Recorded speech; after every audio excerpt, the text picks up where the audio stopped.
Il y a 15 ans, les montres connectées, c'était presque de la science-fiction. Il existait déjà quelques modèles, mais honnêtement, c'était plus des gadgets pour geeks que de vrais objets du quotidien. Mais aujourd'hui, le marché mondial pèse près de 40 milliards de dollars, c'est 140 fois plus qu'en 2010. À ce rythme-là, les analystes estiment qu'on dépassera les 70 milliards d'ici 2030. Autant vous dire que la montre connectée n'est plus un gadget, c'est devenu un véritable compagnon de vie numérique, aussi indispensable que le smartphone qu'elle accompagne, et cet objet est en passe de devenir un incontournable de la vie numérique moderne. Mais mis à part la hype et le marketing autour de ces objets, qu'en est-il de nos usages réels aujourd'hui en fin 2025? Si le marché n'est pas encore tout à fait mature, le choix est tellement vaste qu'il en devient très difficile, surtout pour ce type d'objet qui n'est pas encore complètement adopté par le très grand public. C'est pourquoi je vous propose dans cette vidéo de mettre au clair les points qui me semblent les plus importants pour choisir la montre ou le bracelet connecté le plus adapté à vos besoins et de vous trouver les modèles présentant le meilleur rapport qualité-prix possible. Cette sélection, elle est comme toujours 100% indépendante des marques constructeurs pour vous garantir les conseils les plus objectifs possibles. Je me refuse toujours d'accepter les propositions des marques pour que je teste leurs produits offerts. Alors si vous voulez me soutenir dans cette démarche d'indépendance, n'hésitez pas à vous abonner avant la fin de la vidéo. Mais si vous voulez être un peu plus guidé, voici la partie que vous attendez,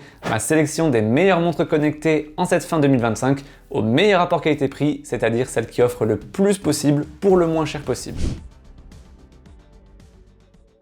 On commence par les trackers connectés qui sont donc plus des modèles dédiés à l'activité physique du quotidien que des modèles ultra connectés. Ces appareils sont très bien si jamais vous n'avez jamais utilisé d'objets similaires auparavant, ça va vous permettre de savoir si vous en avez une réelle utilité sans trop mettre d'argent dedans. Ce sera très bien aussi si vous reprenez le sport ou du moins que vous voulez mesurer à quel point vous vous dépensez ou non pendant la journée. Et pour le premier modèle, c'est la moins chère de cette sélection mais qui est très généreux pour son prix, c'est le Xiaomi Smart Band 10. Son premier gros avantage, c'est son confort et son design. Avec un poids de seulement 16 grammes pour le boîtier et 27 grammes avec le bracelet fourni, c'est un des modèles les plus légers du marché qui se fera facilement oublier, que ce soit pour le sport ou pour dormir avec. Aussi, son écran tout en hauteur lui donne une forme très profilée qui le rend aussi très discret au poignet, ce qui permet de le porter en toutes circonstances sans forcément attirer l'attention dessus, mais qui est quand même très joli avec son contour en aluminium sobre sans aucun bouton. Le boîtier est aussi résistant à l'eau et surtout à l'immersion, donc pas de souci pour la transpiration, la douche et les sports aquatiques de surface. Pour les fonctionnalités, on est donc sur un tracker d'activité qui plus est à un prix réduit,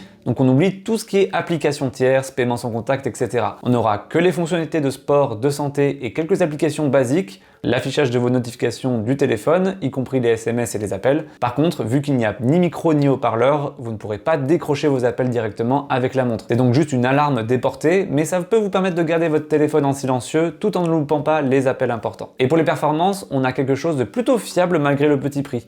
Le capteur cardiaque s'en sort étonnamment bien, que ce soit sur du suivi à intensité constante ou même en fractionné, ce qui est plus dur à mesurer de façon précise. On n'a pas la précision d'une ceinture thoracique ou d'une montre sportive, mais ça fait largement le job pour un sportif lambda. Le compteur de pas est unanimement fiable lui aussi, avec des différences insignifiantes par rapport aux montres haut de gamme, mais par contre ce modèle ne possède pas de puce GPS intégrée. Donc la précision de vos tracés lors de vos sorties extérieures dépendra uniquement de la précision du GPS de votre téléphone si vous l'emmenez avec vous. D'ailleurs niveau sport, on a plus de 150 activités suivables par la montre et les données se synchronisent automatiquement avec l'application compagnon Mi Fitness. D'ailleurs cette application Mi Fitness est aussi un vrai point positif avec une interface très claire, des menus bien rangés et une foule d'informations disponibles pour peu que tout vous intéresse. On y retrouve pêle-mêle la mesure de fréquence cardiaque, le SpO2, le stress, le score de vitalité, le temps de récupération, la charge d'entraînement, le suivi du sommeil, des cycles menstruels, etc. Vous pouvez aussi consulter la plupart des données dans les grandes lignes sur le bracelet directement, mais en revanche, la petite taille et l'étroitesse de l'écran ne permettent pas d'avoir une lecture ni confortable ni complète, alors privilégiez l'application mobile. Un autre gros point fort de ce modèle par rapport aux autres produits de cette sélection, c'est son autonomie. Avec son écran AMOLED très lumineux mais petit, et son système d'exploitation fluide mais simple, il présente l'une des meilleures autonomies du marché, même au sein de sa catégorie. En utilisation très intensive, avec toutes les fonctionnalités d'activer, Always on Display, mesure de fréquence cardiaque en permanence, suivi de sommeil avancé, activité physique, etc., on peut atteindre une dizaine de jours d'autonomie facile. Et si vous n'avez pas besoin de tout ça en permanence, les utilisateurs les plus sobres montent jusqu'à une vingtaine de jours de batterie. Et en plus de cette autonomie phénoménale, on a une recharge rapide pour une wearable, car le 0 à 100% se fait en environ 1h30. Donc 1h30 de recharge pour 2 semaines de tranquillité en moyenne, voire plus. Autant vous dire qu'il faut vraiment le vouloir pour tomber en panne avec ce modèle. Par contre, évidemment, on a quelques points faibles. Le plus gros, et c'est d'ailleurs le seul qui est propre au produit en lui-même, c'est sa dépendance au smartphone auquel il est connecté. Entre l'absence de GPS intégré, la navigation qui est difficile sur la montre elle-même, l'absence de stockage interne pour pouvoir écouter la musique en n'apportant que la montre lors de nos sorties, l'impossibilité de décrocher ou même juste de faire une réponse rapide aux SMS, si vous recherchez un objet qui vous permet d'être moins dépendant de votre smartphone et d'être plus libre de le prendre avec vous ou non, c'est clairement pas le produit qui est fait pour vous. Les autres défauts sont plus liés au fait que ce soit un simple tracker d'activité, plus que des défauts de conception. L'écran étroit qui rend la navigation pénible, d'autant plus qu'il n'y a aucun bouton physique pour compenser, l'absence d'application tierce, pas de puce NFC. Forcément, cela retire de la polyvalence à ce produit, mais en fin de compte, tout ce qu'il propose, il le fait très bien, surtout au vu du prix demandé. Comptez moins de 50 € pour les versions classiques en aluminium et 60 € pour la version en céramique blanche, plus lourde mais plus résistante au choc. Donc si vous souhaitez une montre simple et relativement fiable avec toutes les fonctionnalités essentielles pour l'activité physique, sauf le GPS, sans dépenser un rein, le Xiaomi Smart Band 10 est le meilleur choix à pas cher. Mais si vous voulez une version améliorée de ce bracelet qui corrige la plupart de ses défauts tout en étant pas beaucoup plus cher, mon autre recommandation c'est la Amazfit Bip 6, un modèle tout aussi excellent en termes de rapport qualité-prix. La principale différence sera sur le format qui se rapproche beaucoup plus du design classique des montres connectées, avec son écran carré, ses boutons latéraux et un bracelet large.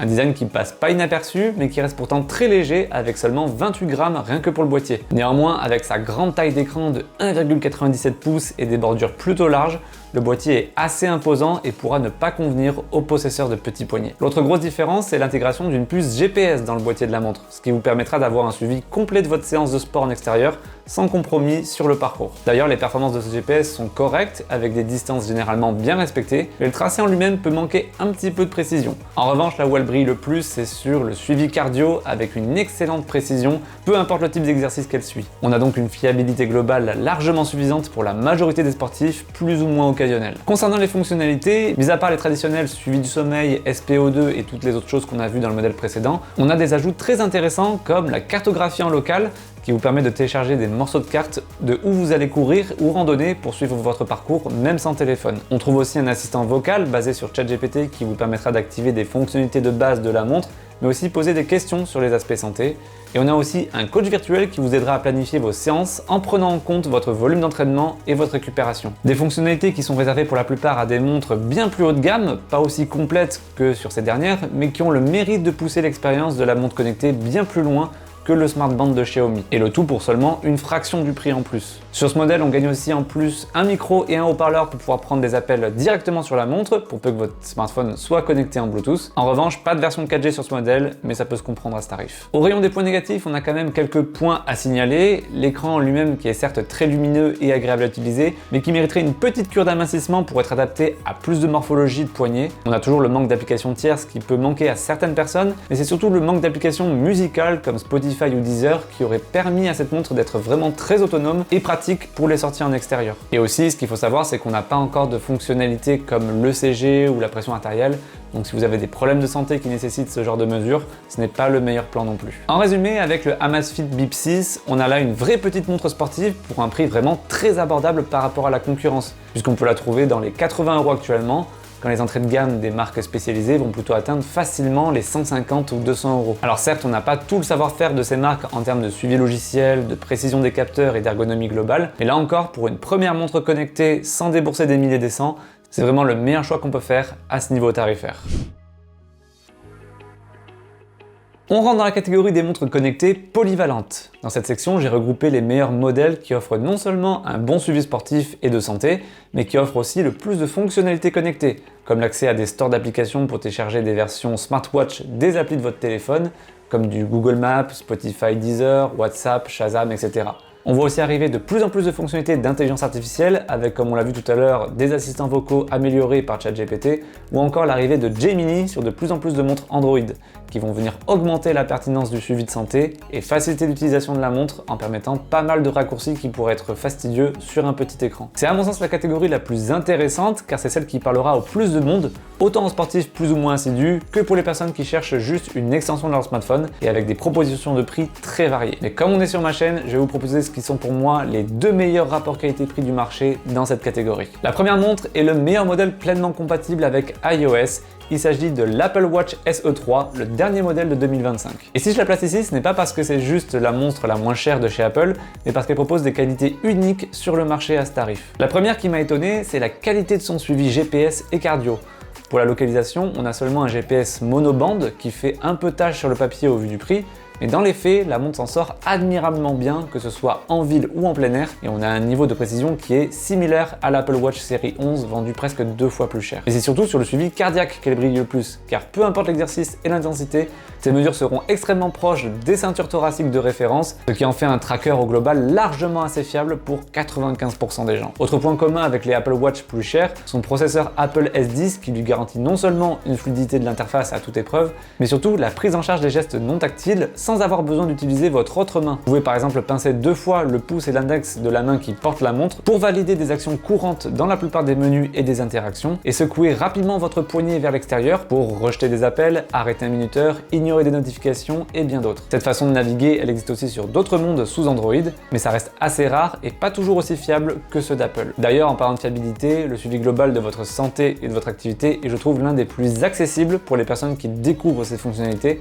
avec un affichage et des synthèses des différentes métriques très épurées qui donnent envie de s'y intéresser. Et là où Apple brille encore plus avec ses montres, c'est sur toute la partie vie connectée. Même si cette Watch SE est la moins chère de toute la marque, vous n'aurez aucun compromis sur les fonctionnalités connectées. Musique au choix en streaming ou en local sans votre iPhone, Apple Pay pour les paiements sans contact et la gestion des titres de transport, de la navigation avec Apple Plan, mais aussi le déverrouillage de votre Mac automatiquement par proximité, le passage des appels avec de très bons haut-parleurs et microphones pour une montre, mais on a aussi des fonctions sécuritaires importantes comme la détection de l'apnée du sommeil, des chutes et des accidents, et la prise en charge des appels d'urgence. Mais évidemment, si c'est la moins chère des montres Apple, c'est aussi parce qu'il y a des concessions et certaines sont assez importantes selon vos habitudes d'utilisation. Déjà, le manque de certaines fonctions de monitoring de santé, comme l'ECG, la saturation en oxygène dans le sang ou la tension artérielle, ce qui se comprend pour une montre tout public, mais un peu chiche si on compare ça au reste du marché dans cette gamme de prix et même en dessous. L'écran en lui-même, qui est certes globalement agréable à regarder et utiliser, mais avec des bordures assez épaisses, ce qui est assez frustrant quand on sait l'importance de chaque millimètre d'affichage sur un si petit modèle. Et surtout, ce qui va faire fuir le plus de gens, c'est l'autonomie. Vous pouvez compter sur une seule grosse journée d'utilisation pour la plupart des scénarios, rarement plus, ou alors en faisant pas mal de compromis sur l'écran toujours allumé et les fonctionnalités de connecter. Alors c'est pas nouveau sur les Apple Watch, mais si vous êtes comme moi du genre à ne pas vouloir stresser à cause de votre montre et d'être obligé de le recharger très régulièrement, c'est un vrai gros frein. Heureusement, Apple a amélioré la recharge rapide de ce modèle avec un 0 à 100% en environ 1h20, et surtout les 80 premiers pourcents qui se font en 45 minutes. Et c'est tout ça qui me fait comprendre à qui est destinée cette Apple Watch SE3. Pour moi, cette montre elle est avant tout réservée à un public citadin qui bouge au quotidien, mais pas aux grands baroudeurs non plus, et qui souhaite avant tout une bonne montre connectée, une vraie alternative à leur smartphone, tout en ayant un suivi basique mais fiable de son hygiène corporelle en un seul produit. Je la déconseillerais donc fortement aux sportifs réguliers intensifs ou aux gens qui veulent un produit surtout centré sur le sport et la santé, qui pourraient trouver des alternatives tout aussi adaptées à leurs usages pour beaucoup moins cher. Ce modèle étant lui vendu dans les 250 € actuellement. Mais après avoir trouvé le meilleur bon plan pour aller avec un iPhone, il est venu le temps de vous présenter le meilleur rapport qualité-prix de tout le marché sous Android. Il s'agit de la OnePlus Watch 2R, une montre très complète pour un tarif ultra abordable. Sa principale particularité, c'est son double système d'exploitation qui repose sur 2 puces différentes. Une pour faire tourner le Wear OS classique, avec toutes les fonctionnalités connectées et les applications tierces, et un autre processeur moins puissant qui fait tourner une version allégée du logiciel pour les fonctionnalités de base de la montre, comme le suivi cardio, du sommeil, l'activité physique, l'affichage de l'heure et des notifications, les appels, bref, toutes les fonctionnalités les plus essentielles. Quel intérêt me direz-vous? Eh bien ça lui permet d'atteindre une autonomie excellente pour une montre sous Wear OS, puisqu'elle propose entre 2 et 4 jours d'autonomie en utilisation intensive et connectée, et jusqu'à une dizaine de jours en mode économie d'énergie. Et c'est un petit peu le meilleur des deux mondes, car vous pourrez très bien être en mode économie d'énergie au quotidien tout en gardant le tracking de votre santé, mais repasser sur le mode intelligent pour récupérer au besoin les fonctionnalités connectées. Et ça, c'est ultra malin de la part de OnePlus. Concernant le suivi de l'activité, au départ, je vous avoue que j'étais un petit peu mitigé. J'ai cherché à recouper les différents tests sur ce sujet et j'ai vu du bon et du moins bon. Concernant le GPS, les distances sont très proches des montres de référence, donc les notions de vitesse, de fréquence et d'allure au global seront très proches elles aussi de la réalité. C'est un très bon point pour commencer. Par contre, concernant les itinéraires, on peut voir des écarts parfois significatifs et grossiers dans certains cas, et d'autres seront parfaitement alignés avec ces mêmes références. Alors est-ce qu'une mise à jour a corrigé certaines choses ou est-ce que c'était un problème passager? Difficile à dire. Mais dans la mesure où les distances sont fiables, je pense que ça reste un point fort et cela suffira largement pour la plupart des utilisateurs. On fait le même constat aussi côté suivi cardiaque. Sur les moyennes, elle est relativement précise, avec des écarts négligeables comparés aux références dans ce domaine, et là encore, on a à la fois certains testeurs qui mentionnent parfois des décrochages ou des retards dans les menus, mesure, et d'autres où la courbe est très proche et fidèle aux valeurs de référence. Donc au vu des similitudes entre ces deux points, je partirai plus sur des mises à jour correctives qui ont eu le temps d'être déployées vu que la montre est sortie il y a environ un an. Et dans le pire des cas, ça reste des incidents assez mineurs et le sportif moyen ne sera pas vraiment dérangé par ces artefacts. Donc c'est globalement un point positif de ce modèle. Un autre aspect qui peut être à la fois positif et négatif selon vos besoins, c'est l'application qui centralise toutes les données au Health. Elle a l'avantage de regrouper absolument tout ce qui touche à la montre en 3 grands menus, santé, fitness et appareil. C'est déjà un petit atout en soi par rapport à la plupart des constructeurs qui divisent ces fonctions dans 2 voire 3 applications différentes comme peut le faire Apple. Les données connectées sont très clairement affichées sous forme de tuiles sur lesquelles vous pouvez appuyer pour avoir les informations plus détaillées.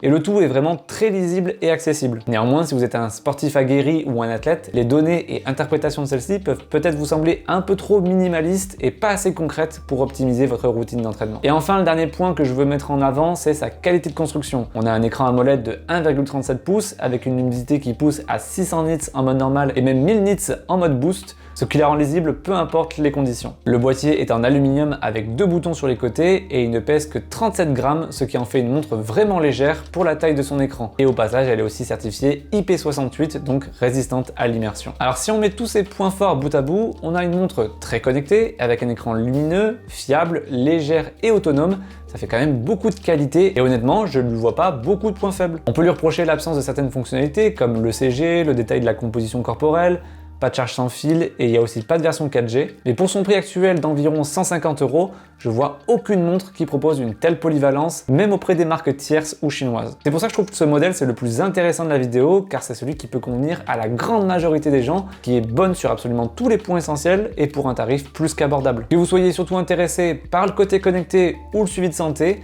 avec cette montre, vous pouvez faire les deux. Les seules personnes à qui je les déconseillerais seront les grands sportifs pour le manque de profondeur de l'application pour le suivi d'activité et pour les possesseurs d'iPhone car elle n'est pas compatible avec ceux-ci. Donc si vous deviez retenir qu'un seul choix, ce serait clairement cette OnePlus Watch 2R qui remporte mon coup de cœur de la sélection. Pour terminer cette vidéo, on va parler des montres dédiées aux sportifs très réguliers qui recherchent la performance et qui font du suivi de leur santé une priorité. Avec ces modèles, on va mettre l'accent sur la fiabilité des capteurs GPS et cardiaques afin d'avoir des données les plus précises possibles lors de nos séances de sport. On va attendre une application compagnon la plus complète possible avec par exemple des scores de charge d'entraînement, des analyses sur la récupération, la progression, etc. Et évidemment, si on peut avoir quelques fonctionnalités supplémentaires comme le paiement sans contact, la cartographie hors ligne ou des capteurs supplémentaires, c'est d'autant mieux. Et pour ce premier modèle, j'ai trouvé une montre qui visuellement passe très bien pour la porter au quotidien, mais qui cache un vrai suivi sportif, surtout si vous faites plusieurs sports différents. C'est la Garmin VivoActive 6. Comme je le disais, niveau design, on a ici une montre vraiment passe-partout avec une forme similaire à ce qu'on a pu voir par exemple sur la OnePlus Watch 2R, un boîtier rond et ses 2 boutons latéraux. C'est clairement un design qui se fait oublier contrairement à la plupart des montres sportives qui sont assez massives avec leur look très rustique et baroudeur, alors que celle-ci se fait d'autant plus oublier car elle est très légère avec seulement 23 grammes pour le boîtier et 36 grammes avec le bracelet. Ça garantit un confort parfait, peu importe votre activité ou votre taille de poignet. Sur la fiabilité GPS, on pourrait s'attendre à des résultats pas meilleurs que ce qu'on a vu auparavant, car la puce n'est pas compatible avec la double fréquence L1-L5, mais uniquement avec la bande L1, ce qui devrait se traduire par une précision moindre dans les environnements compliqués. Et malgré ça, on a tout de même le tracé le plus propre de tout ce qu'on a pu voir à ce moment de la vidéo, et donc des distances très proches de la réalité, ce qui en fait une montre très capable pour les sports de course en extérieur. Et concernant le cardio, là aussi on a un suivi qui est très proche des mesures de référence, y compris sur le fractionné, donc on a une montre qui assurera des mesures fiables, peu importe le sport que vous pratiquez. Mais la plus grande force de cette Garmin VivoActive, c'est le nombre de fonctionnalités de suivi d'activité et de santé. Parmi les plus importantes et qui changent par rapport au modèle précédent, on retrouve une fonctionnalité de réveil intelligent pour vous donner le choix de vous réveiller jusqu'à 30 minutes avant votre réveil si vous êtes dans une phase de sommeil léger. Le score de Body Battery qui est une évaluation de l'énergie qui vous reste pour votre journée en fonction de l'activité physique déjà réalisée, le stress et la qualité de votre sommeil. Le suivi de la VFC pour variation de fréquence cardiaque qui aide à évaluer le niveau de stress et de récupération là aussi. Mais aussi énormément de choses pour les coureurs avec la fonction Pace Pro qui permet d'analyser la longueur des foulées, le temps de contact au sol, la cadence cadence, etc. Et même de programmer une stratégie de course afin de gérer au mieux votre performance lors de vos entraînements ou de vos courses officielles. Comme je disais, malgré ses airs de montre polyvalente, c'est une vraie montre de sportif. Et même si vous voulez aller plus loin dans votre monitoring ou votre pratique, elle est compatible avec le Bluetooth LE et ANT+, qui permet de connecter des capteurs tiers comme des compteurs GPS, des ceintures cardio ou des capteurs de puissance, ce qui lui donne aussi un petit côté évolutif sur la pratique sportive. On a donc ici une montre qui est vraiment super adaptée pour les sportifs réguliers et confirmés,